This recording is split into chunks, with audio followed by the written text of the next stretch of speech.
Tengo 62 años y hasta hace 3 semanas creía conocer mi vida. Esa tarde, mientras limpiaba el estudio de mi esposo como cada viernes, encontré el sobre. Estaba entre los libros de contabilidad que Manuel nunca me dejaba tocar. Un sobre Manila, grueso, sin nombre. Mis manos temblaron cuando lo abrí. Dentro había fotografías. Muchas fotografías. No eran de otra mujer. Ojalá hubieran sido de otra mujer. Eran de nuestra casa, de cada habitación, de cada mueble, de cada cuadro en las paredes. Todas con pequeñas etiquetas adhesivas amarillas. Y en cada una, un número escrito con la letra de mi hijo Roberto. En la última foto, la de mi mecedora, la que mi madre me regaló cuando nací, alguien había escrito con marcador rojo: vender.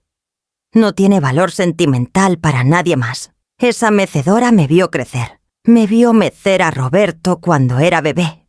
Me vio llorar cuando murió mi madre. Me vio leer cada noche durante 40 años. Guardé el sobre en mi delantal y bajé las escaleras despacio. Manuel estaba en la sala leyendo el periódico. Roberto acababa de llegar con Patricia, su esposa. Venían a cenar como cada viernes. «Mamá, te ves pálida», dijo Roberto besándome la mejilla. «Estoy bien, hijo». Patricia ni siquiera levantó la vista de su teléfono. Durante la cena los observé. Manuel cortaba su carne con precisión, como siempre. Roberto hablaba de su trabajo en la empresa familiar. Esa que yo ayudé a construir trabajando sin sueldo durante 20 años, llevando la contabilidad en la mesa del comedor, mientras ellos dormían. Patricia sonreía, pero sus ojos recorrían las paredes, los muebles, el candil del comedor. «El candil es muy antiguo», dijo de pronto. «Debe valer algo». «Era de la abuela de Beatriz», respondió Manuel. «Tiene más de 100 años. Perfecto para una subasta». Patricia soltó una risita. «Estas cosas viejas se venden bien ahora». Algo se quebró dentro de mí, pero mantuve la sonrisa. «¿Más vino?», ofrecí. Después de la cena, mientras Patricia y Roberto se despedían, escuché a Manuel en el estudio, hablando por teléfono. Su voz era baja, pero la casa tiene esa acústica particular de las construcciones antiguas. Cada palabra llegaba clara hasta la cocina. «Sí, el tasador viene el martes. Beatriz no sabe nada». No se lo diré todavía. Primero necesito todos los papeles en orden». Mi mano se quedó quieta sobre el plato que estaba lavando. «Roberto ya firmó. Patricia también. Solo falta que Beatriz firme el poder notarial. Le diré que es para simplificar los trámites de la empresa. Ella nunca lee lo que firma». Tenía razón. Nunca leía lo que firmaba. Confiaba en él. Esa noche no pude dormir. Manuel roncaba a mi lado, tranquilo, como si no hubiera planeado borrar 40 años de mi vida con una firma. Me levanté y fui al estudio. Necesitaba ver qué más había. En el cajón inferior de su escritorio, el que siempre mantenía cerrado, encontré una carpeta. Adentro había documentos legales. Muchos documentos. Y todos tenían mi nombre. Poder notarial. Transferencia de bienes. Liquidación de cuentas conjuntas. Y una carta, manuscrita por Roberto, dirigida a un abogado. «Mi madre tiene episodios de confusión. El médico recomienda que yo maneje sus asuntos. Adjunto el certificado médico». «¿Qué certificado médico? Nunca he ido a ningún médico por confusión». Mis manos temblaban tanto que casi dejo caer los papeles. Volví a guardar todo exactamente como estaba. Manuel no podía saber que yo sabía. Durante los siguientes días, me moví por la casa como un fantasma. Sonreía cuando debía sonreír. Cocinaba, limpiaba, asentía cuando Manuel hablaba, pero por dentro, cada pieza de mi vida se estaba reconstruyendo en un rompecabezas diferente. El martes fingí un dolor de cabeza y me quedé en la habitación. Escuché cuando llegó alguien. Pasos desconocidos recorriendo mi casa. Manuel guiándolos. «Esta sala tiene mucha luz. El piso de madera es original. Los techos altos aumentan el valor». Estaba tasando mi casa. La casa que compramos juntos. La casa donde crié a mi hijo. La casa donde viví cada momento de los últimos 40 años. Cuando se fueron, bajé. Manuel estaba en la cocina preparándose un café. ¿Quién vino?, pregunté con voz suave. Un técnico. Para revisar la calefacción. Mentira. La calefacción la habían revisado hace un mes. Ah, qué bueno. ¿Todo está bien? Todo perfecto. Sonrió besándome la frente. No te preocupes por nada, Beatriz. Yo me encargo de todo. Sí. Él se encargaba de todo, incluso de desaparecerme. Esa noche, después de que Manuel se durmiera, volví al estudio. Esta vez busqué en su computadora. La contraseña era fácil. La fecha de nacimiento de Roberto. Nunca había sido la mía. Encontré correos. Decenas de correos entre Manuel, Roberto y Patricia. Algunos databan de hace 2 años. Mamá no se dará cuenta. Nunca se da cuenta de nada. Roberto, tu padre ya habló con el abogado. El plan es perfecto. Patricia, Beatriz firmará. Siempre firma lo que le pongo adelante. Manuel. Sentí algo frío recorrerme la espalda. No era tristeza. Ya no. Era algo diferente. Algo más oscuro y más claro a la vez. Claridad. Durante 62 años había sido la esposa perfecta. La madre perfecta. La que nunca cuestionaba. La que confiaba. La que creía que el amor familiar era inquebrantable.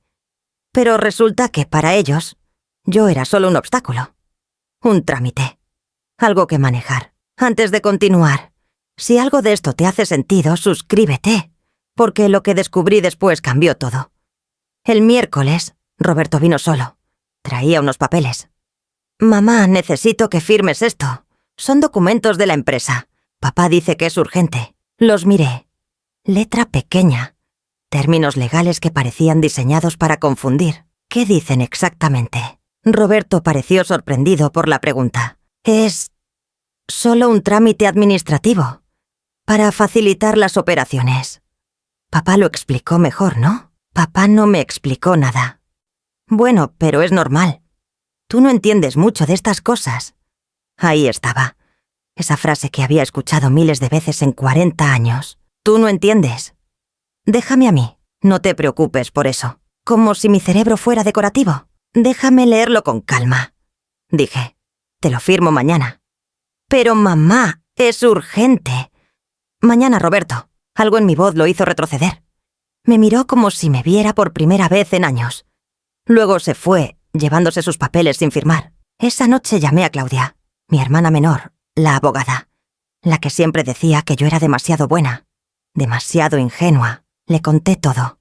Cada detalle, cada documento, cada correo. Hubo un silencio largo al otro lado de la línea. Beatriz, ¿conservaste copias de todo? Sí. ¿Fotografías de los documentos?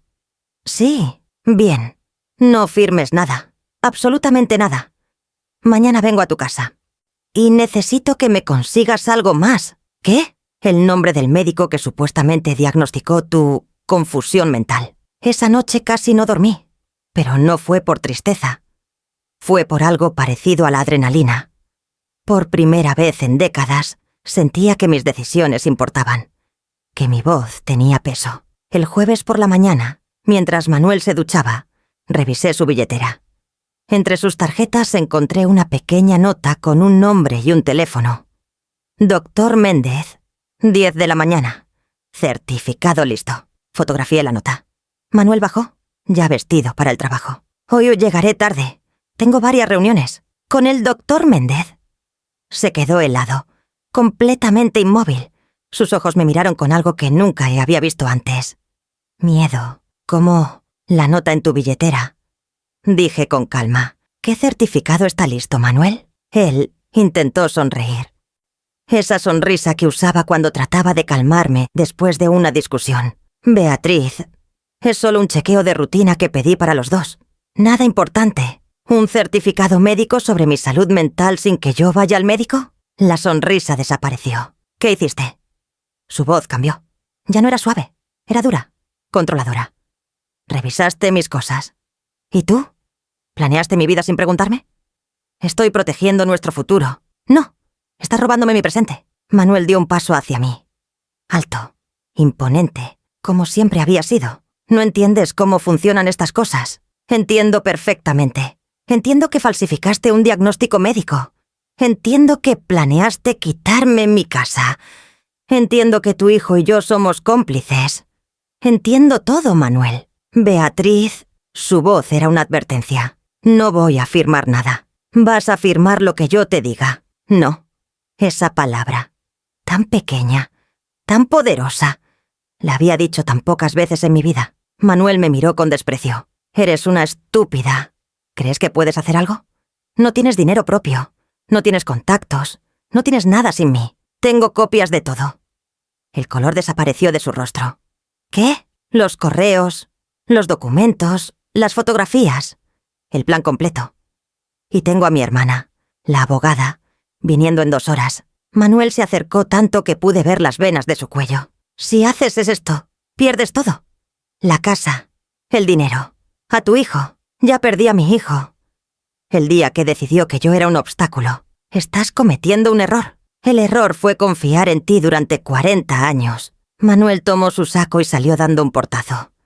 El sonido retumbó en toda la casa vacía. Me senté en la mecedora de mi madre y lloré.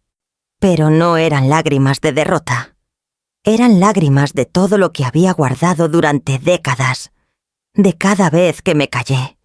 De cada vez que asentí sin estar de acuerdo. De cada vez que me hice pequeña para que ellos se sintieran grandes. El timbre sonó 2 horas después. Era Claudia, con un maletín y una expresión que no admitía tonterías. Muéstrame todo. Le mostré todo. Cada papel, cada foto, cada correo. Ella iba sintiendo, tomando notas en su tablet. Esto es fraude. Falsificación de documentos médicos. Intento de apropiación indebida. Conspiración para cometer fraude. Beatriz, esto es grave. Muy grave. ¿Puedo hacer algo? ¿Hacer algo? Hermana, puedes destruirlos legalmente. No quiero destruirlos. Solo quiero justicia. Es lo mismo. Claudia empezó a hacer llamadas. A abogados. A notarios. A médicos forenses. Su voz era firme.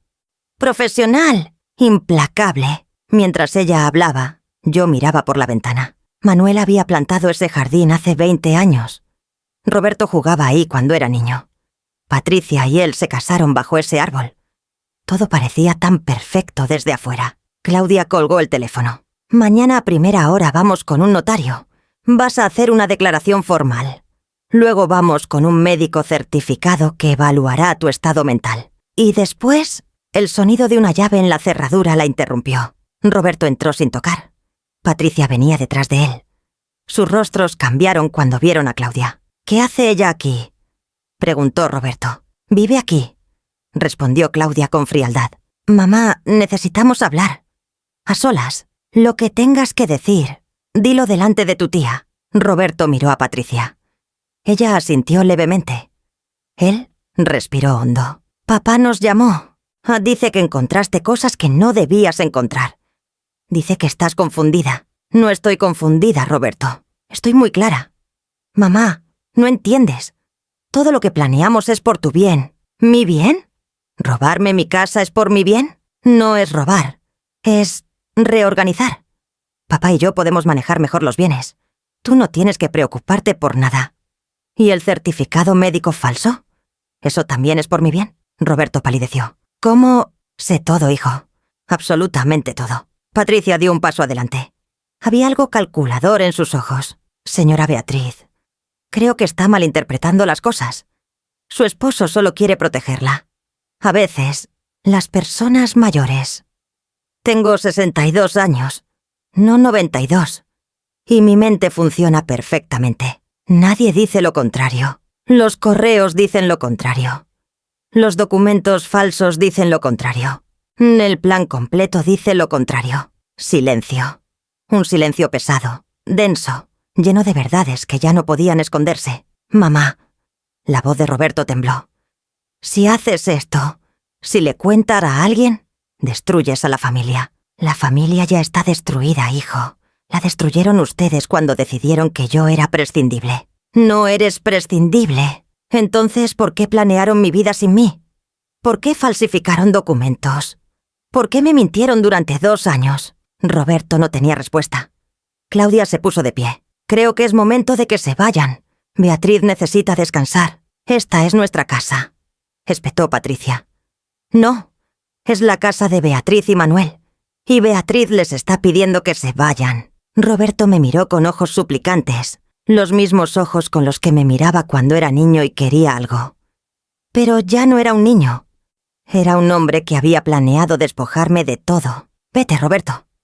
Mamá, por favor. Se fueron. Pero en la puerta Roberto se volteó. Vas a arrepentirte de esto. No respondí. Solo cerré la puerta. Claudia puso su mano en mi hombro. ¿Estás bien? No lo sé. Esa noche Manuel no volvió a casa. Llamó una vez. No contesté. Mandó un mensaje. Hablemos como adultos. Le respondí. Los adultos no falsifican certificados médicos. No volvió a escribir. A las 3 de la mañana, escuché un auto detenerse frente a la casa. Miré por la ventana. Era Manuel, pero no estaba solo. Bajó del auto con 2 hombres que no conocía. Y uno de ellos cargaba un maletín que parecía de abogado. Me quedé paralizada junto a la ventana. Los 3 hombres subían los escalones del frente. Manuel buscaba sus llaves. Uno de los hombres llevaba una carpeta además del maletín. Claudia dormía en el cuarto de huéspedes. Bajé corriendo y toqué su puerta. «Claudia, despierta. Manuel está aquí con 2 hombres». Ella se levantó de inmediato completamente alerta. ¿Abogados? No lo sé. Graba todo. Con tu celular. Todo lo que digan. La llave giró en la cerradura. Manuel entró primero. Los 2 hombres lo siguieron. Uno tenía unos 50 años, traje oscuro, expresión seria. El otro era más joven, con lentes y una tablet en las manos. «Beatriz», dijo Manuel con voz controlada. «Necesitamos resolver esto ahora. Son las 3 de la mañana. Por eso, sin interrupciones. Estos señores son el doctor Fuentes y el licenciado Mora. Vienen a ayudarnos». El doctor dio un paso adelante, con una sonrisa profesional que no llegaba a sus ojos. «Señora, su esposo está preocupado por usted. Me comentó sobre algunos episodios recientes de confusión. No he tenido ningún episodio de confusión. A veces los pacientes no recuerdan». «Doctor», interrumpió Claudia desde la escalera. «Soy la hermana de Beatriz y abogada. ¿Tiene usted orden judicial para estar aquí a esta hora?» El doctor vaciló. El abogado respondió. «No necesitamos orden. El señor Manuel nos invitó a su domicilio. El domicilio es también de mi hermana. Y ella no autorizó esta visita». Manuel se acercó a mí, ignorando a Claudia. «Beatriz, esto se está saliendo de control. Firmemos los papeles y todo vuelve a la normalidad». «¿Qué normalidad? ¿La de vivir engañada?» «No estabas engañada. Estabas protegida». «¿Protegida de qué, Manuel? ¿De mi propia vida?» El abogado abrió su maletín y sacó documentos. «Señora Beatriz, estos papeles simplifican la administración de sus bienes. Su esposo y su hijo pueden...» «No voy a firmar nada. Si no firma voluntariamente», dijo el doctor con voz suave, «tendré que evaluar si está en capacidad de tomar sus propias decisiones». Claudia bajó las escaleras rápidamente. «Eso es una amenaza y es ilegal. Beatriz, no digas nada más. Señores, tienen 30 segundos para salir de esta casa. No pueden echarnos». Manuel alzó la voz. «Esta es mi casa. Es la casa de ambos. Y Beatriz quiere que se vayan». Manuel me miró con algo que nunca había visto en 40 años de matrimonio. «Odio puro. Estás cometiendo el peor error de tu vida». «Ya cometí el peor error. Me casé contigo». Lo dije sin gritar, sin temblar, con una calma que me sorprendió a mí misma. Manuel se volvió hacia los 2 hombres. «Vámonos. Ella va a arrepentirse». Cuando se fueron, mis piernas cedieron. Claudia me ayudó a sentarme. «Acabas de hacer lo más valiente que he visto en mi vida. Tengo miedo, lo sé, pero ya no estás sola». Al día siguiente, Claudia y yo fuimos al notario. Declaré todo, cada detalle. El notario escuchaba con expresión cada vez más grave. «Señora, esto constituye varios delitos. ¿Está dispuesta a proceder legalmente?» Miré a Claudia. Ella asintió. «Sí». Después fuimos con un médico forense. Me hizo pruebas, muchas pruebas, cognitivas, psicológicas. Respondí cada pregunta. Resolví cada acertijo. Recordé fechas, nombres, eventos. El doctor cerró su carpeta. «Señora Beatriz, Su capacidad mental es completamente normal. De hecho, está por encima del promedio para su edad. Voy a emitir un certificado oficial. Cualquier documento que diga lo contrario es fraudulento. Salimos del consultorio médico y Claudia me abrazó. Ya tenemos todo lo que necesitamos. Pero yo sabía que esto apenas comenzaba. Esa tarde, Roberto apareció en la casa. Solo, sin Patricia. Sus ojos estaban rojos. «Mamá, por favor, ¿podemos arreglar esto?» «¿Cómo, Roberto? ¿Cómo arreglas 2 años de mentiras?» «Yo no quería. Papá dijo que era lo mejor. Dijo que tú no entenderías los negocios y que... ¿Y tú le creíste? Nunca pensaste en preguntarme. Pensé que te estábamos protegiendo. Protegerme habría sido incluirme, explicarme, respetar mi opinión, no borrarme». Roberto se sentó en el sofá con la cabeza entre las manos. «Patricia decía que si no tomábamos el control, perderíamos todo cuando tú y papá...» Se detuvo. Pero yo completé la frase en mi mente. «Cuando tú y papá mueran». Así que solo esperaban a que muriera. No, no es así. Entonces, ¿cómo es, hijo?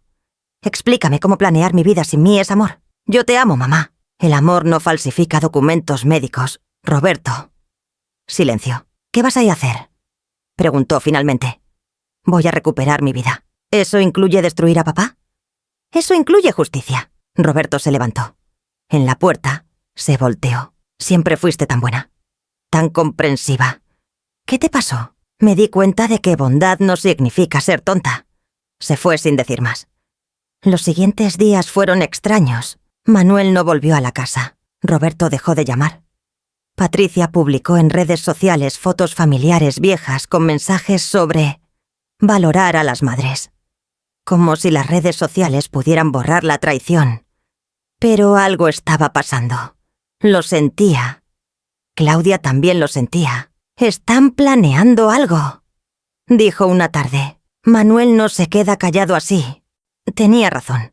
El lunes por la mañana, 2 policías tocaron mi puerta. «¿Señora Beatriz Salazar?» «Sí, tenemos una denuncia en su contra, por agresión física y daño psicológico contra su esposo, el señor Manuel Salazar». El mundo se detuvo. «¿Qué?». Uno de los oficiales leyó el documento. «El denunciante alega que usted lo agredió físicamente el pasado jueves, causándole lesiones.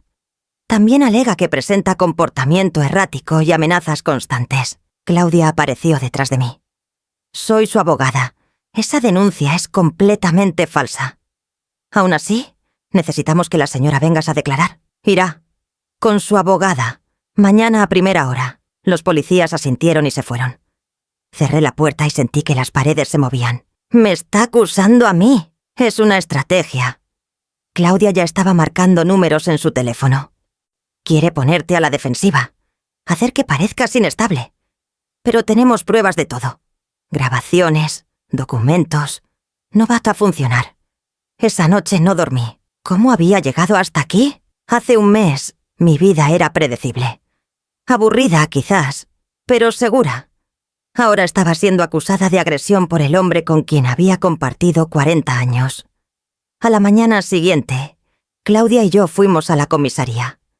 Manuel estaba ahí, con un vendaje exagerado en la muñeca y una expresión de víctima perfectamente ensayada. Cuando me vio, su rostro se transformó en algo parecido al miedo fingido. «Oficial, es ella.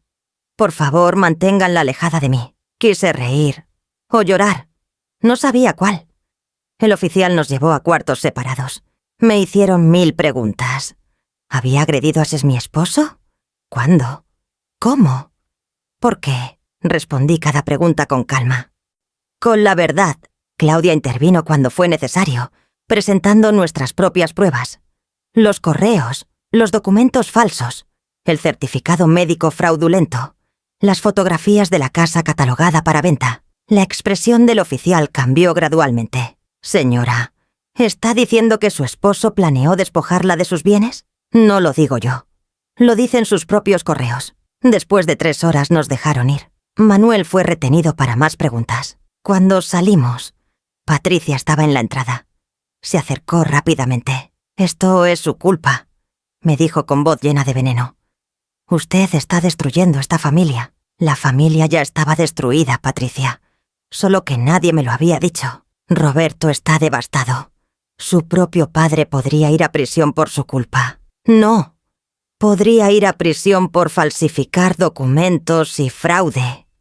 Usted siempre fue un estorbo, Roberto lo decía. Manuel lo decía. Todos lo sabíamos. Cada palabra era una bofetada, pero también era liberación, porque ya no tenía que fingir. Ya no tenía que sonreír mientras me destrozaban. Entonces ahora el estorbo tiene abogada. Y pruebas. Y derechos. Patricia me miró con desprecio y se fue.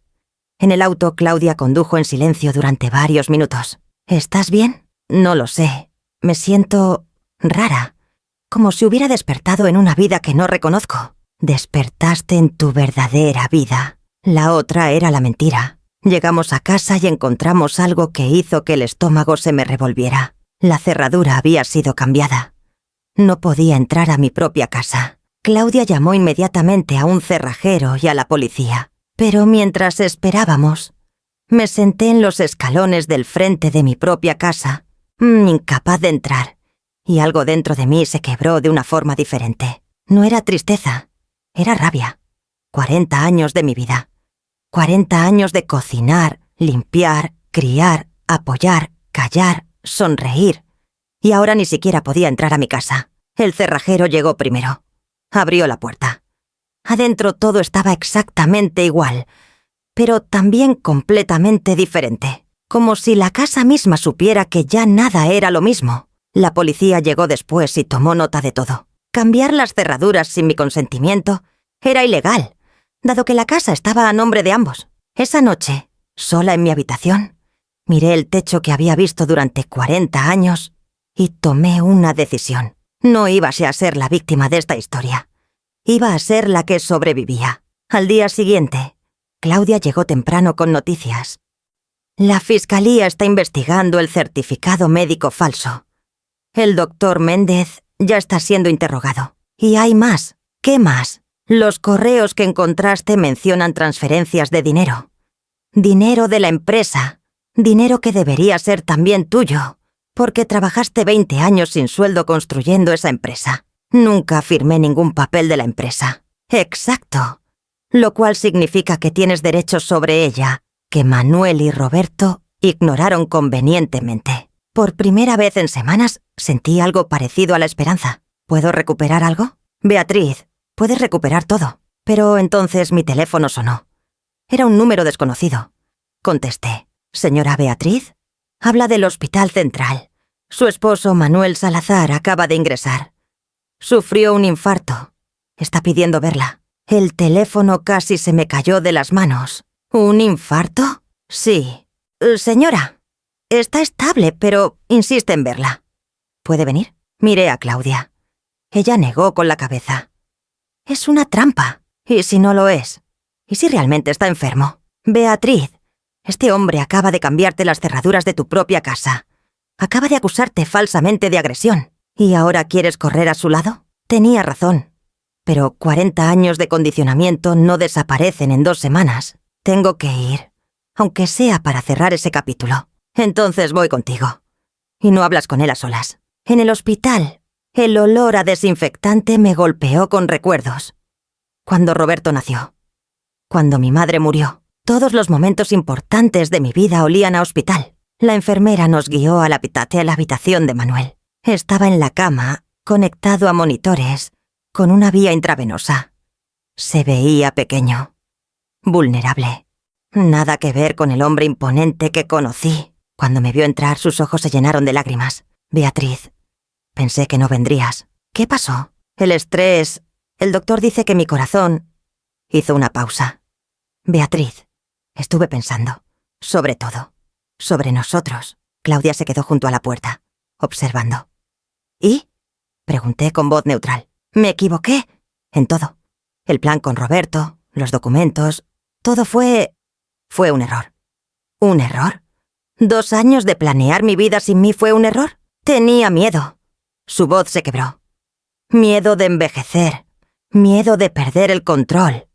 Miedo de que cuando yo no esté, tú no sepas qué hacer. Así que decidiste que era mejor quitarme todo antes. Quería protegerte. Mentira, Manuel.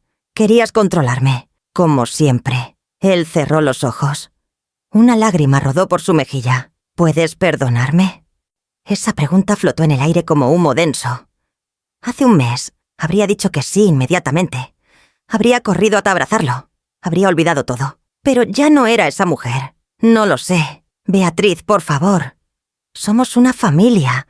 40 años juntos. Eso tiene que significar algo. Significaba todo para mí. Por eso duele tanto que para ti significara tan poco. No digas eso. Manuel, planeaste borrarme. ¿Cómo perdono eso? Un monitor comenzó a sonar. La enfermera entró rápidamente, revisó los aparatos, ajustó algo en la vía.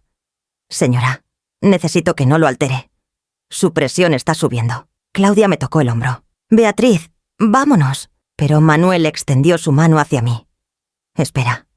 Hay algo más que necesitas saber. ¿Qué más puede haber? La empresa no es solo nuestra.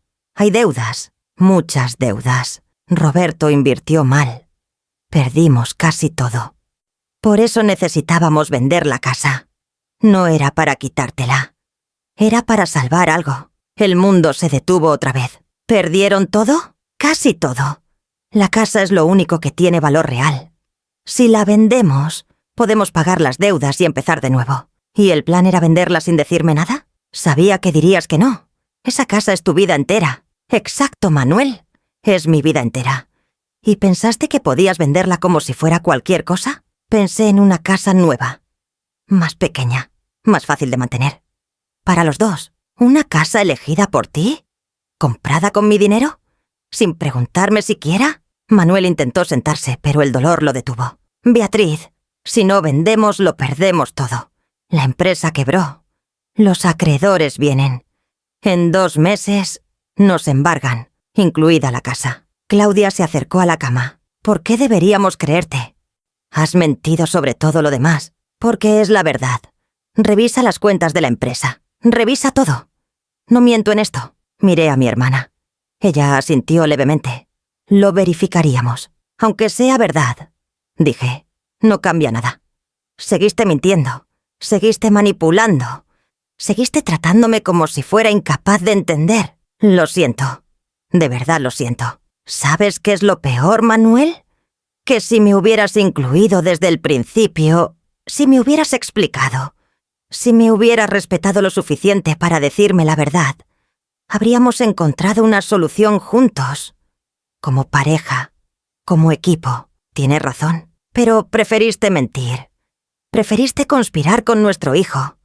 Preferiste falsificar documentos médicos y hacerme parecer incompetente. Fue estúpido. Todo fue estúpido. No, Manuel. No fue estúpido. Fue cruel. Salí de la habitación sin voltear atrás. Claudia me siguió. En el pasillo me apoyé contra la pared. Todo mi cuerpo temblaba. ¿Estás bien? No sé si creerle. Sobre las deudas. Lo verificaremos mañana mismo. Pero, Beatriz, aunque sea verdad, eso no justifica nada. Lo sé. Esa noche, de vuelta en casa, me senté en la mecedora de mi madre y pensé en todo. Si era verdad que la empresa quebró, entonces la casa realmente estaba en riesgo. Pero también significaba que Manuel y Roberto habían destruido 40 años de trabajo. Mi trabajo también. 20 años sin sueldo, llevando la contabilidad, atendiendo clientes, organizando documentos.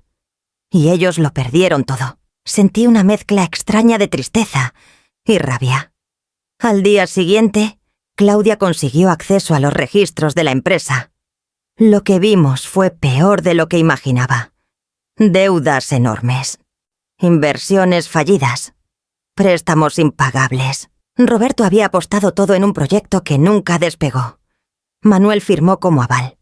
Juntos, destruyeron décadas de estabilidad en menos de 2 años. Dios mío, susurré.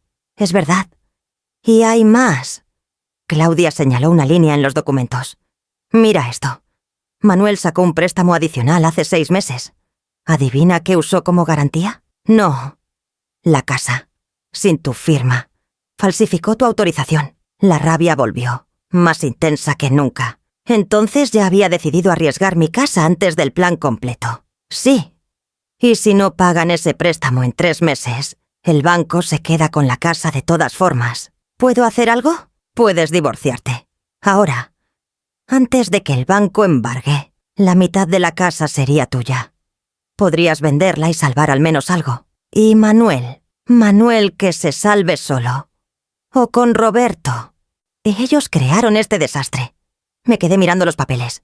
Números, firmas falsas, errores que costarían todo. Necesito pensar. Esa tarde Roberto apareció. Venía solo, igual que la última vez. Se veía cansado, envejecido. ¿Papá te contó? ¿Sobre la empresa? Sí, fue mi culpa. Toda mi culpa. Yo convencí a papá de invertir. Yo pensé que funcionaría. ¿Por qué no me dijeron nada? Roberto se sentó, derrotado. Porque pensé que podrías arreglarlo antes de que te enteraras. Pensé que si vendíamos la casa rápido, pagábamos todo. Y tú nunca sabrías lo que pasó. Pero para eso necesitaban borrarme legalmente. Sí. Y el certificado médico falso fue idea de Patricia. Dijo que era la única forma de acelerar el proceso legal. Claro. Patricia, la que siempre tenía un plan. ¿Dónde está ella ahora? Roberto rió amargamente. Se fue. Cuando supo que no había dinero, que todo estaba perdido, hizo las maletas y se fue. Dijo que no se casó conmigo para ser pobre. Por primera vez, sentí algo de compasión por mi hijo. Lo siento, Roberto. No lo sientas. Tenías razón sobre ella. Sobre todo. ¿Y ahora qué? Ahora papá está en el hospital. La empresa está en quiebra. Patricia se fue. Y tú me odias. Perdí todo. No te odio. Estoy decepcionada, herida, traicionada. Pero no te odio. ¿Podrás perdonarme algún día? La misma pregunta que Manuel. El perdón. Como si esa palabra mágica pudiera borrar todo. Necesito tiempo, Roberto. Mucho tiempo. Él asintió y se levantó para irse. En la puerta, se volteó. ¿Vas a divorciarte de papá? Probablemente. Lo entiendo. Te quiero, mamá. Aunque no me creas. Cuando se fue, llamé a Claudia. Quiero empezar los trámites de divorcio. Y quiero que investiguemos todas las opciones legales. Si Manuel falsificó mi firma para el préstamo, quiero que pague las consecuencias. ¿Estás segura? Completamente. Los siguientes días fueron un torbellino. Abogados, papeles, declaraciones. El banco confirmó que Manuel había falsificado mi firma en el préstamo. Eso era otro delito más a la lista. Manuel salió del hospital 3 días después. Vino directamente a la casa. Se veía débil, pero determinado. Necesitamos hablar. Ya no hay nada que hablar. Beatriz, por favor. Podemos salvar algo de esto. Si trabajamos juntos... Trabajar juntos. Como cuando falsificaste mi firma en el préstamo del banco. Él palideció. ¿Cómo lo sé? Porque investigué. Porque ya no confío en ti. Porque aprendí que si quiero saber la verdad, tengo que buscarla yo misma. Fue desesperación. El banco no quería prestar sin garantía adicional. Y en lugar de hablar conmigo, falsificaste mi firma. Otra vez, Beatriz. No, Manuel. Ya terminé de escuchar excusas. Mañana firmo los papeles de divorcio. Mi abogada ya tiene todo listo. Si te divorcias ahora, pierdes todo también. La casa está en garantía. El banco se la va a llevar de todas formas. Entonces al menos perderé la mitad de nada. No todo de nada. ¿Eso es lo que quieres? Destruir 40 años por orgullo. No es orgullo, Manuel. Es dignidad. Algo que tú nunca me permitiste tener. Él se acercó intentando tomar mi mano. Me aparté. No me toques.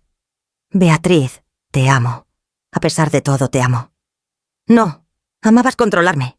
Amabas tenerme como una pieza decorativa. Amabas que fuera obediente y callada. Pero nunca me amaste a mí. Eso no es cierto. Entonces dime una cosa que ames de mí, que no sea mi silencio. Manuel abrió la boca. La cerró. Volvió a dar sachet a abrirla. No salió nada. Exacto. Dije, no tienes respuesta. Dame otra oportunidad. Ya tuviste 40 años de oportunidades. Por favor, la respuesta es no, Manuel. Para todo. No al perdón fácil. No a seguir juntos. No a rescatarte de tus propios errores. Vas a quedarte sola. Prefiero estar sola que acompañada de mentiras. Manuel me miró con algo entre desprecio y desesperación. Luego se fue, cerrando la puerta con fuerza. No con violencia, con derrota. Esa noche, Claudia vino con una botella de vino. ¿Cómo te sientes? Vacía, llena, asustada, libre. Todo al mismo tiempo. Es normal cuando deja de doler. No lo sé. Pero cada día duele diferente. Y eso es progreso. Bebimos en silencio durante un rato. Claudia, ¿crees que soy mala persona por no perdonarlo? ¿Mala persona? Beatriz, eres la persona más fuerte que conozco. No me siento fuerte. La fuerza no es no sentir miedo. Es sentirlo y seguir adelante de todas formas. 2 semanas después firmé los papeles de divorcio. Manuel firmó sin pelear. Supongo que sabía que había perdido. El banco inició el proceso de embargo. La casa se vendería en subasta. Claudia calculó que yo recibiría algo de dinero de la venta, después de pagar el préstamo fraudulento. No mucho, pero algo. Roberto vino a ayudarme a sepacar. Trabajamos en silencio, envolviendo 40 años de vida en cajas de cartón. ¿A dónde irás?, preguntó. Con Claudia. Hasta que encuentre algo. Lo siento, mamá. Por todo. Lo sé. Algún día podremos... No lo sé, Roberto. Realmente no lo sé. Guardé la mecedora de mi madre en el camión de mudanza. Era lo único que me importaba salvar. El día de la subasta no fui. No podía ver a extraños peleándose por los pedazos de mi vida. Claudia me llamó esa tarde. Se vendió. Por más de lo esperado. Después de pagar el préstamo y las deudas, te quedan 52.000. 52.000. De 40 años de vida. Pero también era un comienzo. ¿Y Manuel? También le tocan 52.000. Roberto se mudó con él a un apartamento pequeño. ¿Cómo está? ¿Te importa? No debería. Pero sí, es normal. Fueron 40 años. No se borran en 2 meses. Esa noche, en el cuarto de huéspedes de Claudia, me senté en la mecedora de mi madre y lloré. Lloré por todo lo perdido. Lloré por la mujer que fui. Lloré por los años desperdiciados. Pero también lloré por la mujer que estaba naciendo. Y porque por primera vez en 62 años, las decisiones de mi vida eran solo mías. Y eso, a pesar del dolor, se sentía como libertad. Mi teléfono vibró. Un mensaje de número desconocido. Señora Beatriz, soy el doctor Méndez. Necesitamos hablar. Tengo información que puede cambiar todo. Miré el mensaje durante varios minutos sin responder. El doctor Méndez, el médico que supuestamente había firmado mi certificado falso de incapacidad mental. Le mostré el mensaje a Claudia. Puede ser una trampa. O puede ser que quiera confesar. Beatriz, este hombre estuvo dispuesto a falsificar documentos médicos. No confío en él, pero dice que tiene información que puede cambiar todo. Claudia suspiró. Si vamos, vamos juntas. Y grabamos toda la conversación. Le respondí al doctor Méndez. Mañana, 10 de la mañana, en el café frente al Parque Central. Mi abogada estará presente. Su respuesta llegó inmediatamente. Acepto. Gracias. Esa noche no pude dormir. ¿Qué información podría tener? ¿Qué más podría haber que no supiera ya? Mi vida entera había sido destrozada y reconstruida en los últimos 2 meses. ¿Qué más podía cambiar? A la mañana siguiente, llegamos al café media hora antes. Claudia instaló discretamente una grabadora en su bolso. Revisamos el plan. Ella haría la mayoría de las preguntas. Yo solo escucharía. El doctor Méndez llegó exactamente a las 10. Era más joven de lo que recordaba de aquella noche en mi casa. 40 y tantos, tal vez. Se veía nervioso, cansado. Se sentó frente a nosotras sin pedir café. Gracias por venir. Tiene 5 minutos para explicar por qué deberíamos escucharlo, dijo Claudia con frialdad profesional. El doctor respiró hondo. Hace 3 días recibí una visita de la fiscalía. Están investigando el certificado que firmé sobre la condición mental de la señora Beatriz. Certificado que, como todos sabemos, era falso. Continúe. Claudia no mostró emoción alguna. Me ofrecieron un trato. Si coopero, si doy toda la información que tengo, reducen los cargos en mi contra. ¿Y? Pregunté, sin poder contenerme. Y vine a decirles que hay más personas involucradas. Personas que ustedes no conocen. Y que el plan era mucho más grande de lo que piensan. Claudia y yo intercambiamos miradas. Explíquese, ordenó mi hermana. El doctor Méndez sacó un sobre de su maletín. Lo puso sobre la mesa. Adentro está todo. Correos electrónicos, transferencias bancarias, nombres. El señor Manuel no actuaba solo. Ya sabemos que Roberto estaba involucrado. Dije, no hablo de Roberto. Yo hablo de Ernesto Vega. Ese nombre no significaba nada para mí. Miré a Claudia. Ella tampoco parecía reconocerlo. ¿Quién es Ernesto Vega? El contador de la empresa. Y el mejor amigo de su esposo durante 30 años. 30 años. Conocía a Ernesto. Un hombre callado, eficiente. Siempre presente en las reuniones importantes. Siempre sonriente en las fiestas familiares. ¿Qué tiene que ver Ernesto con esto? El doctor Méndez abrió el sobre y sacó documentos. Ernesto fue quien ideó todo el plan. No Manuel. No Roberto. Ernesto. ¿Por qué un contador haría eso? Claudia tomó los papeles y comenzó a revisarlos. Porque Ernesto lleva años desviando dinero de la empresa. Pequeñas cantidades al principio. Luego más grandes. Cuando Roberto hizo esa inversión fallida, Ernesto vio la oportunidad perfecta. Culpar a Roberto por todo. Y hacer que Manuel vendiera la casa para pagar deudas. Y en el proceso, ocultar sus propios robos. Sentí que el piso desaparecía bajo mis pies. ¿Me está diciendo que las deudas no son reales? Algunas sí lo son. La inversión fallida de Roberto es real. Pero hay más dinero perdido del que esa inversión puede explicar. Ernesto robó más de 200.000 durante los últimos 5 años. Claudia leyó los documentos con velocidad profesional. ¿Manuel sabe esto? No lo sé. Es posible que siga sin saberlo. O es posible que lo descubrió recientemente y por eso aceptó el divorcio tan fácilmente. Tal vez se dio cuenta de que no podía defenderse sin exponer los robos de Ernesto, lo cual destruiría lo poco que queda de la empresa. ¿Y por qué nos cuenta esto ahora? Pregunté. ¿Por qué no ir directo a la fiscalía? Porque fui a la fiscalía. Y me dijeron que necesitan más evidencia. Los documentos que tengo no son suficientes. Necesitan que alguien con acceso legal a la empresa investigue. Alguien que pueda pedir auditorías. Alguien como la exesposa del dueño. Completó Claudia. Exacto.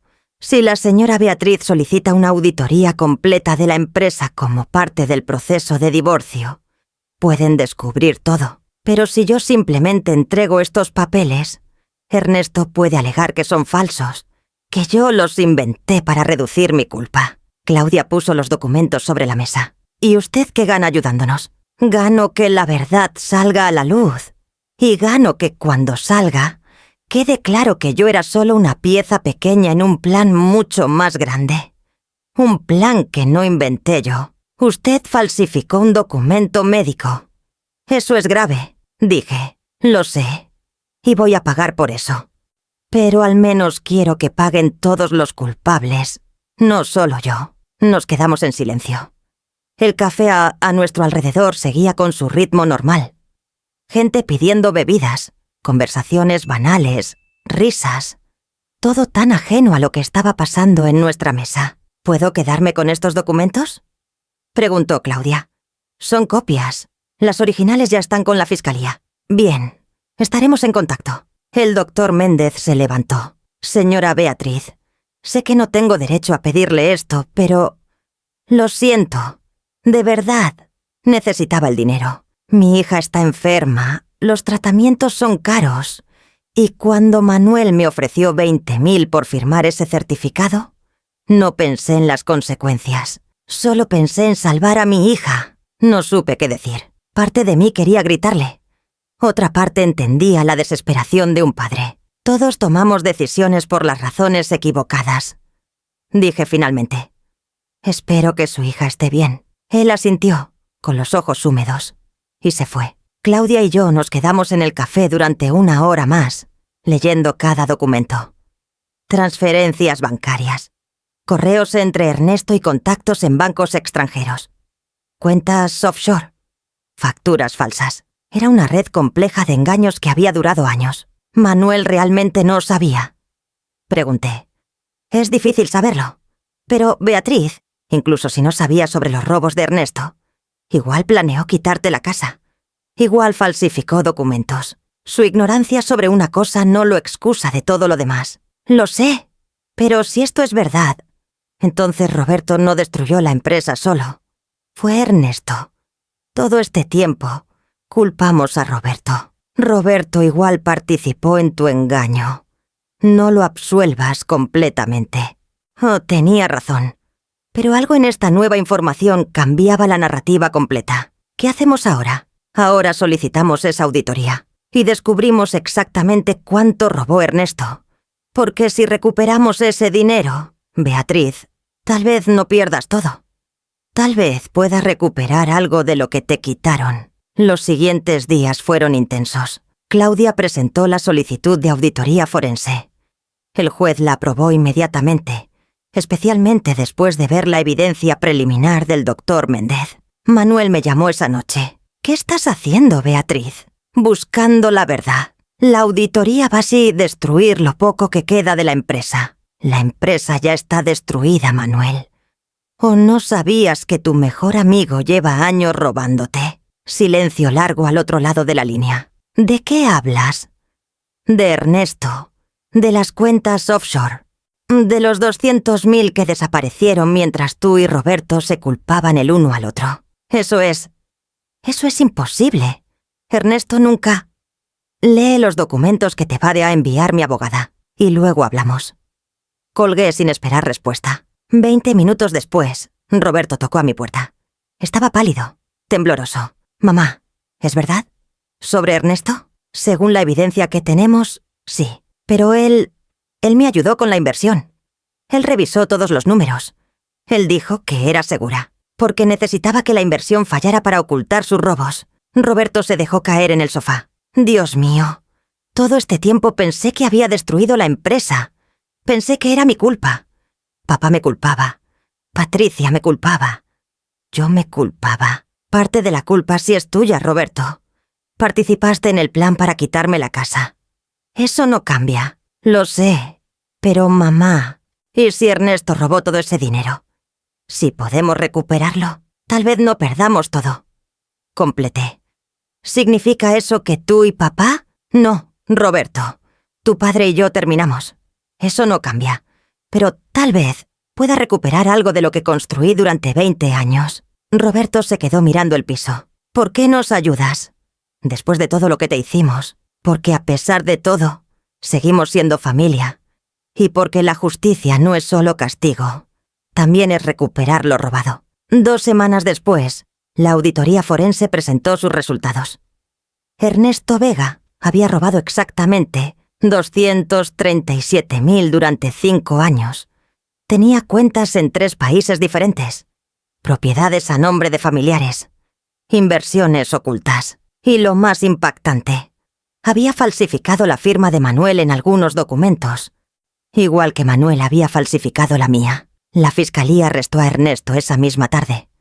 Su esposa, su hijo mayor y 2 empleados de la empresa también fueron detenidos como cómplices. Manuel vino a verme esa noche.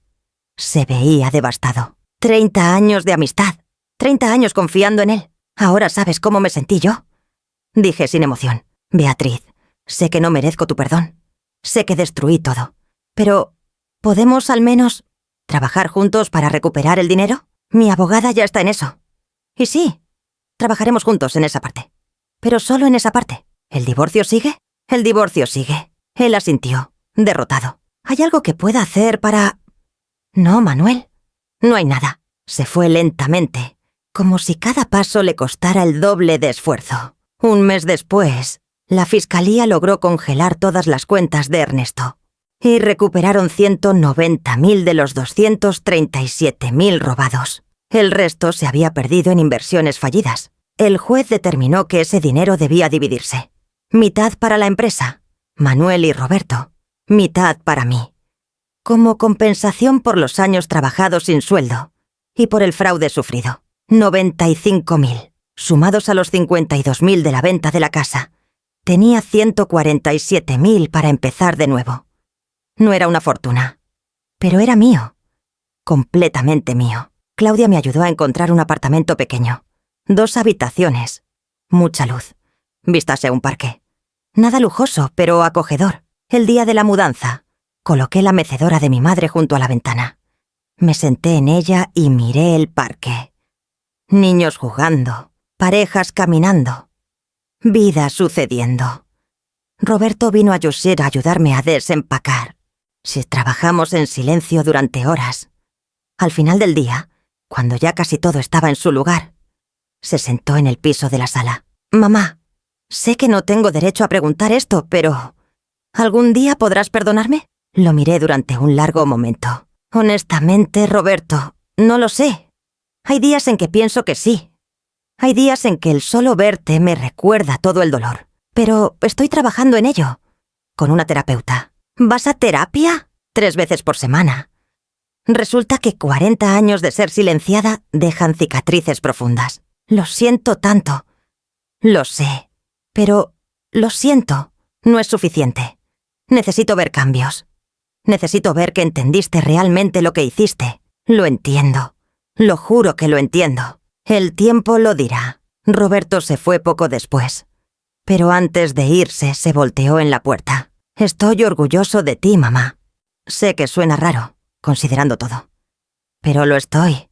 Eres la persona más fuerte que conozco». Cuando cerré la puerta, lloré otra vez. Pero eran lágrimas diferentes. No de pérdida, sino de transformación. Esa noche, sola en mi nuevo apartamento, preparé té y me senté en la mecedora. Mi teléfono vibró. Un mensaje de un número desconocido. «Beatriz, soy Marta. Fuimos compañeras en la escuela. Me enteré de tu divorcio. Si necesitas hablar o simplemente tomar café, aquí estoy. Han pasado muchos años, pero me gustaría reconectar». Marta. La recordaba vagamente. Éramos amigas antes de que me casara con Manuel. Antes de que él, sutilmente, me alejara de todas mis amistades. «Marta, me encantaría tomar café. ¿Mañana?» Su respuesta fue inmediata. «Perfecto. Te cuento, estoy organizando un grupo de mujeres que se reúnen cada semana. Hablamos, nos apoyamos, compartimos experiencias. Creo que te vendría bien. Un grupo de mujeres. Apoyo, comunidad, cosas que no había tenido en décadas. Me interesa. Cuéntame más mañana». Apagué el teléfono y miré alrededor de mi nuevo espacio. Pequeño, simple, mío. Afuera el parque se oscurecía. Las luces de la ciudad empezaban a encenderse. Una nueva noche, una nueva vida. Y por primera vez en 62 años, el futuro no me daba miedo. Me daba curiosidad. Al día siguiente me encontré con Marta en una cafetería del centro. La reconocí inmediatamente. Aunque habían pasado más de 40 años, seguía teniendo esa sonrisa amplia, esos ojos vivaces que recordaba de nuestra juventud. Nos abrazamos como si el tiempo no hubiera pasado. «Beatriz, te ves diferente», dijo estudiándome. «¿Diferente bien? ¿O diferente mal? Diferente libre». Esas palabras me golpearon con una precisión inesperada. Libre. Sí, eso era exactamente lo que sentía, a pesar del dolor, a pesar de la incertidumbre. Hablamos durante horas. Le conté todo. Cada detalle del último año. La traición, el divorcio, el fraude de Ernesto, la recuperación del dinero.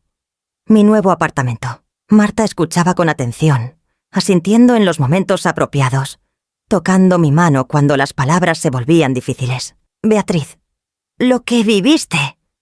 Muchas mujeres lo viven. De formas diferentes, pero la esencia es la misma. Ser borrada, ser controlada, ser tratada como si tu vida fuera accesoria a la de alguien más. ¿Te pasó a ti? A mí, a mi hermana, a mi mejor amiga. Por eso empecé el grupo. Nos reunimos cada jueves en el centro comunitario. Somos 12 mujeres, edades entre 50 y 70. Todas con historias similares. Algunas divorciadas, otras viudas. Algunas todavía casadas pero buscando su voz. ¿Y qué hacen en las reuniones? Hablamos, compartimos, reímos, lloramos, nos apoyamos. Y también hacemos cosas prácticas. Algunas están aprendiendo a manejar finanzas. Otras están volviendo a estudiar. Una acaba de abrir un pequeño negocio de repostería. Nos ayudamos mutuamente a reconstruir nuestras vidas. Algo en mi pecho se expandió. Comunidad. Mujeres que entendían. que no me juzgarían, que habían caminado caminos similares. ¿Puedo ir el próximo jueves? Por favor, ven. Te van a encantar. Esa semana pasó lentamente. Cada día me levantaba en mi nuevo apartamento y todavía me sorprendía. La ausencia de Manuel. La ausencia de rutinas de 40 años. La ausencia de tener que pedir permiso, explicar, justificar cada decisión. Y el jueves llegó. Me puse nerviosa como adolescente, antes de su primer día de clases. ¿Qué me pondría? ¿Qué dirían las otras mujeres? ¿Me aceptarían? Llegué al centro comunitario 5 minutos antes. Marta me esperaba en la entrada. Respira. Van a amarte. Entramos a una sala amplia con sillas en círculo. Ya había varias mujeres sentadas. Todas se voltearon cuando entré. Sonrisas cálidas. Rostros amables. Chicas. Ella es Beatriz. Mi amiga de la escuela. La que les conté. Una mujer de cabello gris corto se levantó. Beatriz, soy Lucía. Bienvenida. Siéntate donde quieras. Me senté junto a una mujer que parecía tener mi edad. Ella me sonrió. Soy Carmen. Primera vez, ¿verdad? Se nota por los ojos. ¿Se nota? Sí. Todos llegamos con esa mezcla de miedo y esperanza. No te preocupes. Aquí estás segura. La reunión comenzó. Cada mujer compartió algo de su semana. Victoria se había finalmente confrontado a su hijo sobre su esposa manipuladora. Elena había firmado los papeles para vender el negocio que construyó con su difunto esposo. Rosa había ido a su primera cita en 20 años. Cuando llegó mi turno, las palabras salieron solas. Soy Beatriz. Tengo 62 años. Hace 3 meses descubrí que mi esposo y mi hijo planeaban despojarme de mi casa y declararme mentalmente incapaz para tomar control de todo. Estoy divorciada. Vivo sola por primera vez en mi vida. Y no sé quién soy, sin ser la esposa de alguien o la madre de alguien. Silencio. Luego, una por una, las mujeres comenzaron así a sentir. Yo también perdí mi identidad en el matrimonio, dijo Lucía. Me tomó 5 años después de enviudar recordar qué me gustaba hacer. Yo dejé mi carrera cuando me casé, agregó otra mujer. Mi esposo decía que no era necesario que trabajara. Ahora tengo 68 años y estoy tomando clases de pintura, algo que siempre quise hacer. Mi esposo manejaba todo el dinero, compartió Carmen. Cuando murió, descubrí que ni siquiera sabía cómo pagar una factura de luz. Tuve que aprender todo desde cero, historia tras historia. Mujeres que habían sido minimizadas, controladas, ignoradas, pero también mujeres que estaban renaciendo, redescubriéndose, reclamando sus vidas. Cuando terminó la reunión, varias mujeres se acercaron a hablar conmigo. Me dieron sus números. Me invitaron a café. Me dijeron que me llamara cuando necesitara hablar. Salí de ese centro comunitario sintiéndome menos sola de lo que me había sentido en años. Esa noche, Roberto llamó. «Mamá, necesito contarte algo». Su voz sonaba extraña, tensa. «¿Qué pasa?» «Ernesto, desde la cárcel, mandó una carta, dirigida a ti». «¿A mí? ¿Por qué?» «Dice que tiene información que necesitas saber. Sobre papá, sobre el plan completo. Dice que hay cosas que ni siquiera la auditoría descubrió». Mi estómago se apretó. ¿Qué tipo de cosas? No lo sé. La carta solo dice que necesitas visitarlo, que hablará solo contigo. Roberto, ¿tú crees que debo ir? Honestamente, mamá, no lo sé. Pero si hay más verdades que necesitas saber, tal vez sí. Colgué y me quedé mirando el teléfono. ¿Más verdades? ¿Qué más podría haber? Le conté a Claudia al día siguiente. Es una trampa, dijo inmediatamente. ¿Y si no lo es? Beatriz, este hombre robó durante años. Mintió, manipuló. ¿Por qué confiar en él ahora? Porque está en prisión. Porque ya no tiene nada que ganar mintiendo. O porque quiere manipularte una última vez. Tenía un punto. Pero algo en mí necesitaba saber. Necesitaba entender la imagen completa. Iré contigo. Beatriz, por favor, Claudia. Necesito cerrar este capítulo completamente. Ella suspiró. Está bien. Pero si veo que es una manipulación, nos vamos inmediatamente. 2 días después, estábamos en la sala de visitas de la prisión. Ernesto Vega entró con el uniforme naranja de los reclusos. Se veía más delgado, más viejo. Nada que ver con el hombre sonriente de las cenas familiares. Se sentó frente a nosotras. Sus ojos evitaron los míos. «Gracias por venir, Beatriz. Tienes 10 minutos. Habla». Él respiró hondo. «Sé que no merezco nada de ti. Sé que participé en algo horrible. Pero hay cosas que necesitas saber antes de cerrar este capítulo». «¿Qué cosas?» «El plan de declararte incapaz no fue idea de Manuel. Fue mía». Sentí que Claudia se tensaba a mi lado. «Continúa». «Yo le sugerí a Manuel que buscara la forma de vender la casa rápidamente. Le dije que la única manera era obtener poder legal completo. Le di el contacto del doctor Méndez. Le dije exactamente qué papeles necesitaba. Yo orquesté todo. ¿Por qué? Porque mientras más complicada fuera la situación familiar, menos atención prestarían a los números de la empresa. Necesitaba caos. Necesitaba que Manuel estuviera tan distraído con el plan de la casa que no revisara las cuentas con cuidado. ¿Usaste mi vida como distracción? Sí. La simplicidad de esa respuesta fue casi peor que una excusa elaborada. ¿Manuel lo sabe? ¿Sabe que fuiste tú quien empezó todo? Ernesto finalmente me miró a los ojos. No. Manuel cree que fue idea de Roberto. Roberto cree que fue idea de Manuel. Yo me aseguré de que ambos pensaran que estaban protegiéndote a su manera. Planté las semillas y dejé que ellos las regaran. Eres un monstruo. Lo sé. Y voy a pagar por eso. Pero, Beatriz, hay algo más. ¿Qué más puede haber? El dinero que robé. No todo fue para mí. Claudia se inclinó hacia adelante.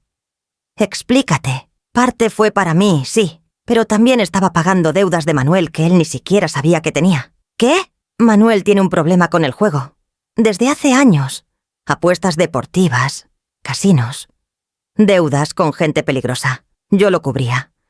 Pagaba sus deudas con dinero de la empresa.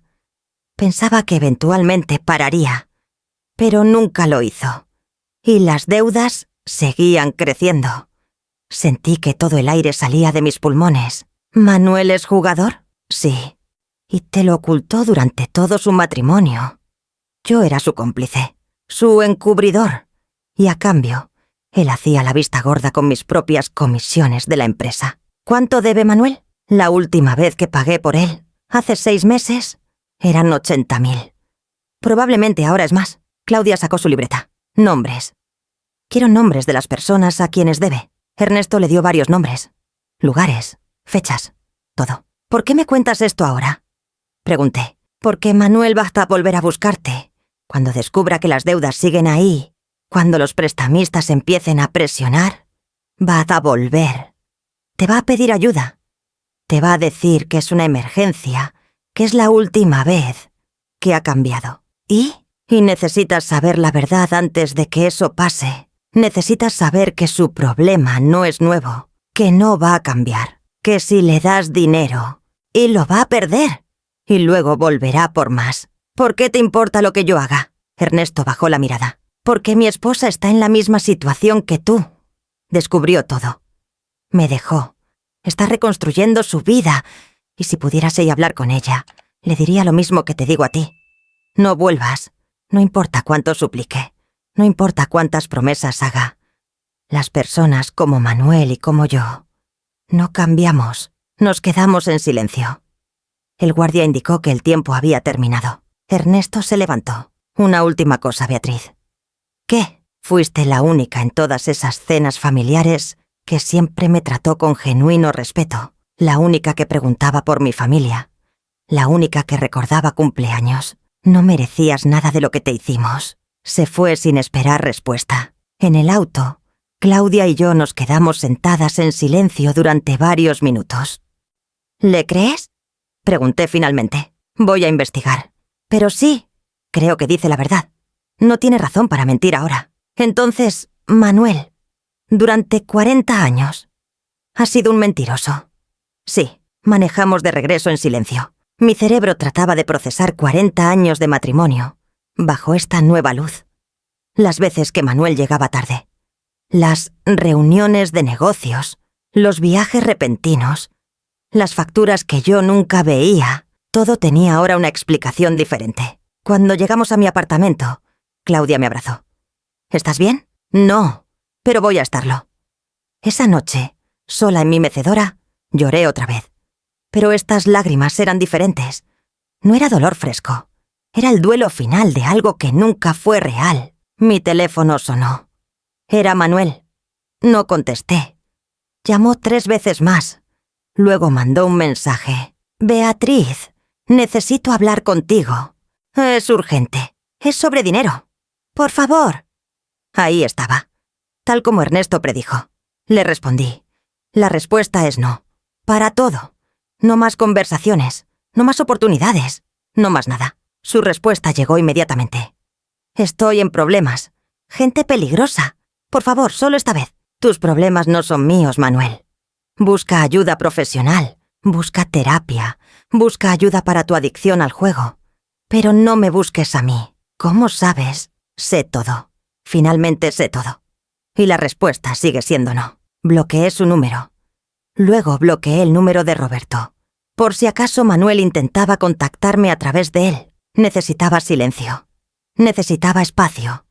Necesitaba tiempo para procesar décadas de engaños. A la mañana siguiente, fui a caminar al parque frente a mi apartamento. Era temprano. El sol apenas comenzaba a salir. Y había otras personas haciendo ejercicio. Parejas mayores caminando de la mano. Mujeres trotando solas. Me senté en una banca y observé. Vidas sucediendo. Gente viviendo sus historias. Algunas felices. Algunas tristes.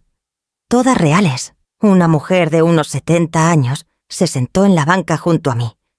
Traía una bolsa con migajas para los pájaros. «Buenos días», me saludó. «Buenos días». Comenzó a tirar migajas.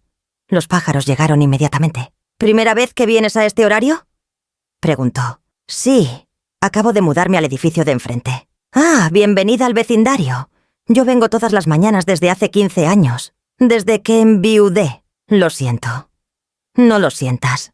Fueron 50 años buenos. Él era un buen hombre.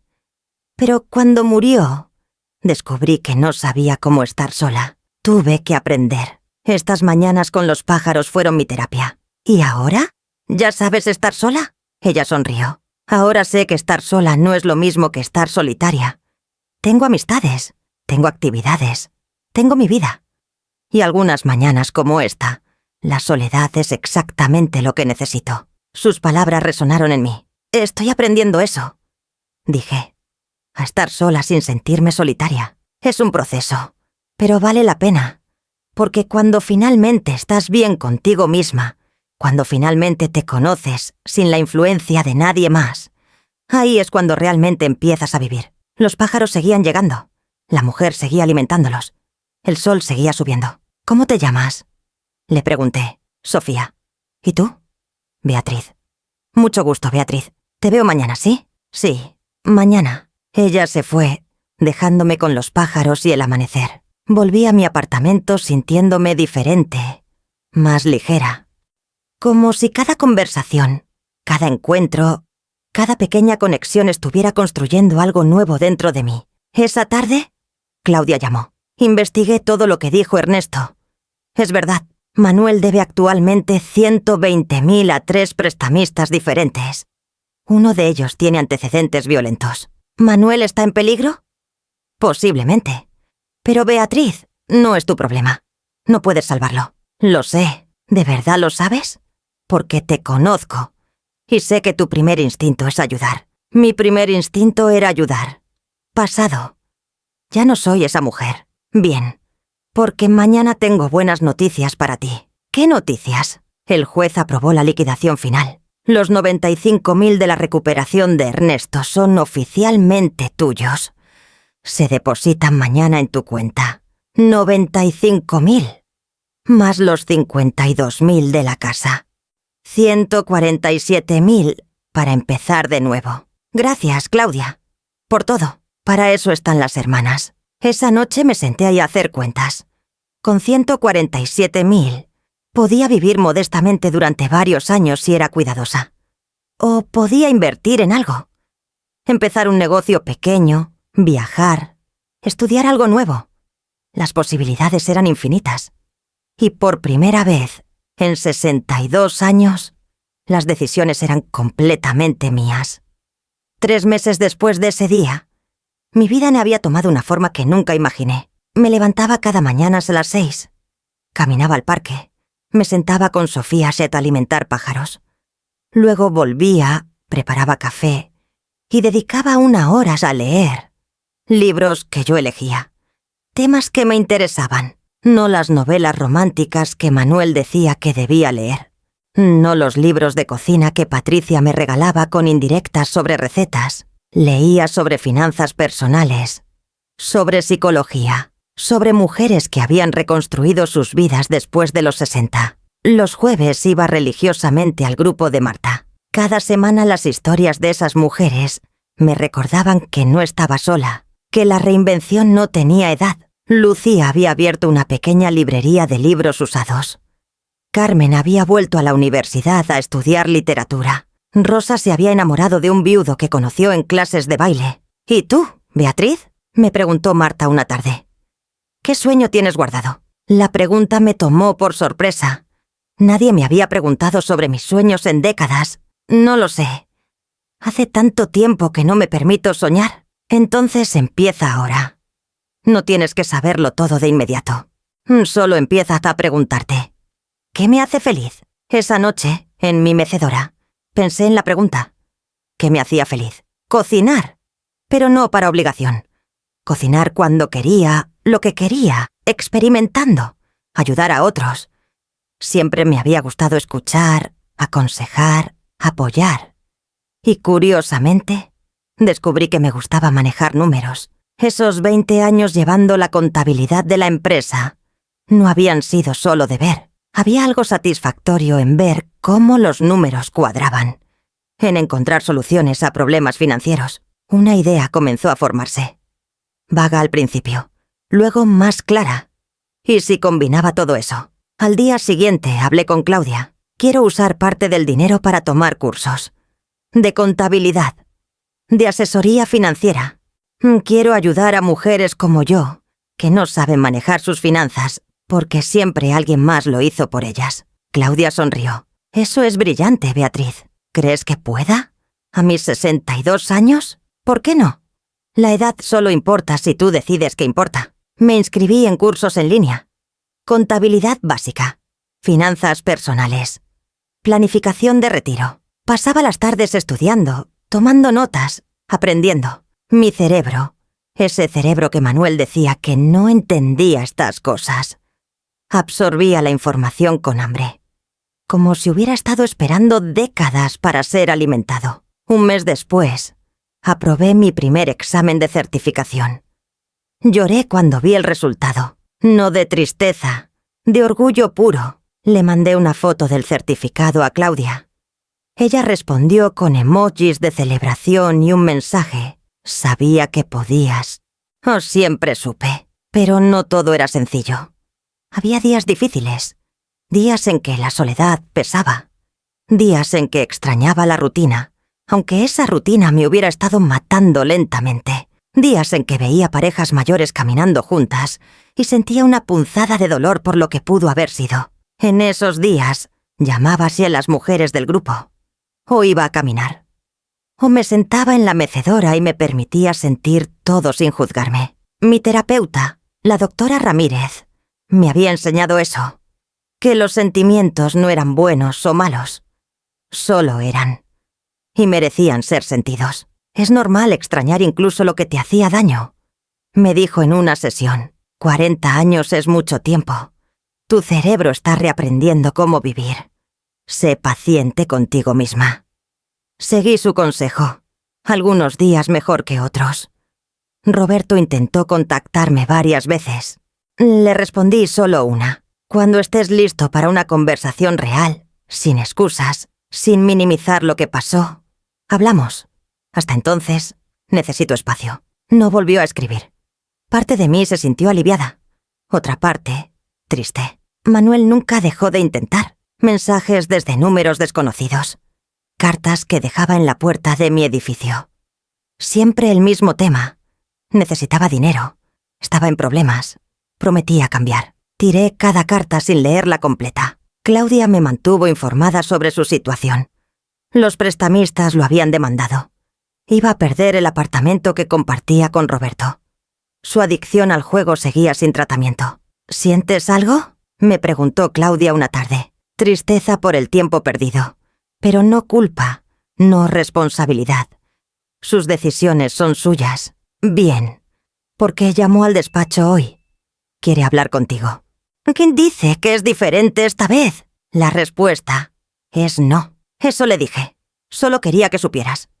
6 meses después de mudarme a mi apartamento, recibí mi certificación completa como asesora financiera. No era un título universitario, pero era mío, ganado con esfuerzo, con estudio, con determinación. Marta organizó una pequeña celebración en el centro comunitario. Las 12 mujeres del grupo estaban ahí. También Claudia, también Sofía del parque, quien se había vuelto una amiga cercana. «Un brindis», dijo Marta levantando su copa. «Por Beatriz. Por demostrar que nunca es tarde para empezar de nuevo». Todas brindaron. Yo lloré. Lágrimas buenas, lágrimas de gratitud. Esa noche, mientras guardaba mi certificado en un marco, pensé en todo el camino recorrido, del sobre encontrado en el estudio de Manuel hasta este momento, menos de un año. Pero sentía como una vida entera. Decidí empezar a ofrecer asesoría financiera gratuita a mujeres del grupo. 1 hora cada semana. Les enseñaba a leer estados de cuenta, a hacer presupuestos, a planificar para el futuro, a no depender de nadie más para entender su propio dinero. La demanda creció rápidamente. Pronto tenía lista de espera. «Deberías cobrar», me dijo Carmen. «Tu tiempo vale». «Todavía no. Primero quiero ganar experiencia». Pero la idea de eventualmente convertirlo en un negocio pequeño comenzó a plantarse. Si esto te está llegando, si te sientes identificada con algo de esta historia, suscríbete. Porque lo que viene ahora es la parte que nunca imaginé. Un día, mientras daba una sesión de asesoría, una mujer llamada Teresa me contó su historia. Su esposo acababa de morir.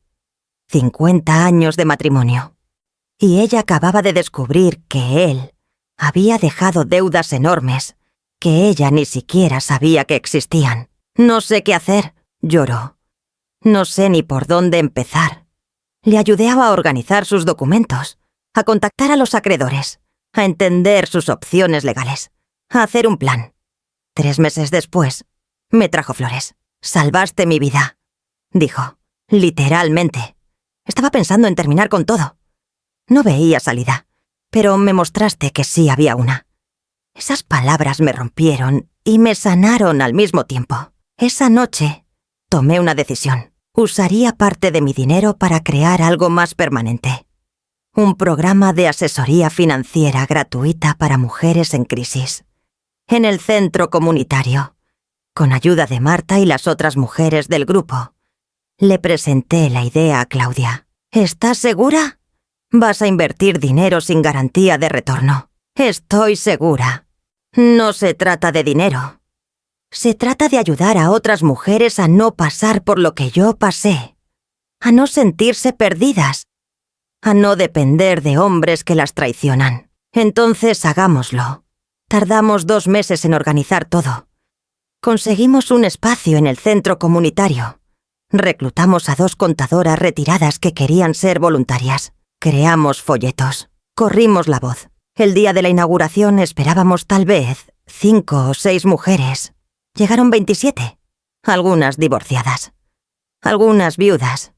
Algunas todavía casadas pero queriendo aprender a manejar sus propias finanzas. Todas con historias similares. Todas buscando ayuda. Les di la bienvenida con voz temblorosa. «Sé cómo se sienten. Hace 1 año yo estaba donde muchas de ustedes están ahora, perdida, asustada, sin saber cómo manejar dinero porque alguien más siempre lo había hecho. Pero estoy aquí para decirles que sí se puede aprender, que sí se puede empezar de nuevo, que la edad no importa, que nunca es tarde». Los aplausos llenaron la sala. Durante los siguientes meses, el programa creció. Más voluntarias se unieron. Más mujeres llegaban. Algunas solo necesitaban una sesión. Otras venían semana tras semana. Yo estaba más ocupada que nunca. y más feliz que nunca. Un día, 9 meses después de la inauguración del programa, mi teléfono sonó. Era un número que reconocí pero que no había visto en meses. Roberto. Dudé, pero algo me dijo que contestara. ¿Mamá? Hola, Roberto. ¿Tienes tiempo para hablar? Depende de qué quieras hablar. De todo. De verdad. Sin excusas. Sin minimizar. Solo hablar. Nos encontramos en un café neutral. Él llegó puntual. Se veía diferente. Más delgado. Más cansado. Pero también más humilde. Gracias por venir. Empezó. ¿Qué querías decir? Respiró hondo. Estoy en terapia. Desde hace 6 meses. Y en las sesiones he estado trabajando en entender realmente lo que te hice. No justificar. No excusar. Solo entender. Continúa. Te traté como si fueras un objeto. Como si tu vida fuera menos importante que la mía. Te minimicé. Te controlé. Participé en un plan para robarte tu dignidad y tu autonomía. Y lo peor es que lo hice diciéndome a mí mismo que era por tu bien. Sus ojos se llenaron de lágrimas. No espero que me perdones. No merezco tu perdón. Pero necesitaba que supieras que finalmente lo entiendo. Finalmente veo el daño que causé. ¿Y tu padre? Se fue. Hace 4 meses. No sé a dónde. Dejó deudas. Dejó problemas. Y me dejó a mí con la realización de que fui exactamente como él. Un manipulador. Un mentiroso. ¿Cómo estás tú? Perdí el apartamento. Perdí mi trabajo. Estoy viviendo con un amigo. Trabajando en un almacén. Pero por primera vez en mi vida estoy siendo honesto. Conmigo mismo y con los demás. Nos quedamos en silencio durante un momento. Roberto, aprecio esto. Aprecio que estés haciendo el trabajo de cambiar. Pero necesito que entiendas algo. ¿Qué? Que tu cambio es para ti. No para ganarte mi perdón. No para que volvamos a ser lo que éramos. Porque nunca vamos a ser lo que éramos. Lo sé. Pero tal vez, con tiempo, con esfuerzo consistente, con honestidad real, podamos construir algo nuevo. No madre e hijo como antes, sino 2 personas que están aprendiendo a respetarse mutuamente. Me gustaría eso. Entonces sigue en terapia. Sigue siendo honesto. Y en unos meses, tal vez podamos tomar café otra vez. Gracias, mamá. Nos despedimos, sin abrazo, sin promesas exageradas, solo con la posibilidad de algo nuevo. Salí de ese café sintiéndome en paz. No era perdón completo. No era reconciliación total, pero era un comienzo, del tipo correcto. Un año después de encontrar aquel sobre en el estudio de Manuel, me senté en mi mecedora y miré alrededor de mi apartamento. En las paredes había certificados. De mis cursos, de mi trabajo voluntario. Fotografías con las mujeres del grupo. Una pintura que Sofía me había regalado. En la mesa había planes para expandir el programa de asesoría financiera. Posiblemente a otros centros comunitarios. Posiblemente con fondos del gobierno. Mi teléfono tenía mensajes de mujeres agradeciendo mi ayuda. De Claudia compartiendo artículos interesantes. De Roberto con actualizaciones breves de su terapia. Y en mi corazón había algo que no había sentido en décadas. Paz, no la falsa paz del silencio obligado. No la paz de ignorar problemas, sino la paz real de conocerme, de valorarme, de saber que podía cuidar de mí misma. Tenía 63 años. Para algunos, eso era viejo. Para mí, era apenas el comienzo, porque había descubierto algo que nunca imaginé. Que la vida no termina cuando un matrimonio termina. Que la identidad no se pierde cuando dejas de ser la esposa de alguien. Que el valor no depende de qué tan bien sirves a otros. Que yo, Beatriz, sola, era suficiente. Más que suficiente. Era completa. Afuera, el sol se ponía sobre el parque. Mañana me levantaría temprano. Alimentaría pájaros con Sofía. Estudiaría para mi próxima certificación. Ayudaría a más mujeres. Viviría mi vida. Mi vida. Mía. Y eso, después de 63 años. Era el regalo más grande que pude haberme dado. Me recosté en la mecedora de mi madre y sonreí. Porque finalmente, después de tanto tiempo, estaba en casa. No en una casa de ladrillos y paredes, sino en casa en mí misma. Y ese era el final perfecto. O más bien, el comienzo perfecto.